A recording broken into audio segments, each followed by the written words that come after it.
இந்த கிராமத்து வீடு, இந்த வாசல், இந்த மண் வாசனை எல்லாமே உன்னை நினைவுபடுத்துது அர்ஜுன். நீ நாட்டுக்காக எல்லையில் நிற்கும்போது நான் உனக்காக இங்க காத்திருக்கிறேன். வீரா, இந்த எல்லையில நிற்கும்போது என் கண்ணுக்கு முன்னாடி வர்ற ஒரே முகம் உன்னோட சிரிப்புதான். நீ கிளம்பிய அந்த நாள் இன்னும் நினைவுல இருக்கு. கவலைப்படாதே சொல்லி நீ சிரிச்ச சிரிப்பு, அதை நம்பித்தான் இன்னும் நான் வாழ்றேன். அழுத கண்ணோட என்னை அனுப்பின அந்த நிமிஷம், அதுக்கப்புறம் ஒவ்வொரு குண்டு சத்தமும் உன் முகமாதான் என் காதல கேட்டுச்சு. இரவு வந்தா உன் போன் கால் வரும்னு இந்த விளக்கை அணைக்காம வைக்கிறேன்.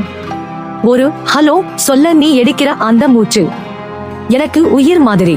இங்க குளிர், பனி, பயம் எல்லாம் இருக்கு.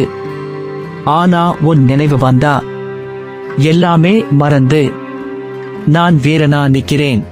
கோவில் வாசல்ல உன் பேர் சொல்லி நான் எத்தனை தடவை சாமிய வேண்டிக்கிட்டேன்னு உனக்கு தெரியுமா? ஒவ்வொரு தாக்குதலுக்கும் முன்னாடி நான் என் அம்மாவையும் என் மனைவியையும் நினைச்சுக்குவேன். அதுதான் எனக்கு கவசம். ஒரு நாள் அர்ஜுன் காயம் செய்தி வந்தப்பா இந்த உலகமே நின்ன மாதிரி இருந்துச்சு. அந்த காயத்துக்கு வலி இருந்தது, ஆனா நான் உயிரோட இருக்கேன் உனக்கு சொல்ல முடியலன்னு. அதுதான் அதிக வலி.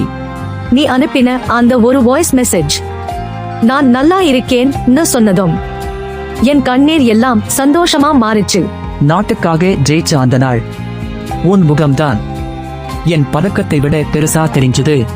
நீ வீட்டுக்கு வர்ற நாள்னு கேட்டப்பா இந்த கிராமமே எனக்கு சொர்க்கமா தெரிஞ்சது.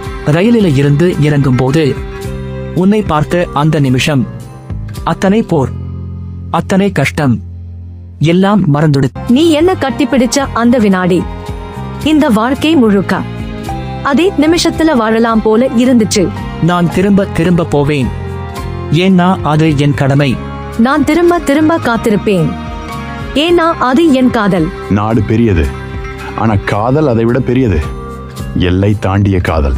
இந்த கதையை பிடிச்சிருந்தா லைக் பண்ணுங்க, ஷேர் பண்ணுங்க, சப்ஸ்கிரைப் பண்ண மறக்காதீங்க.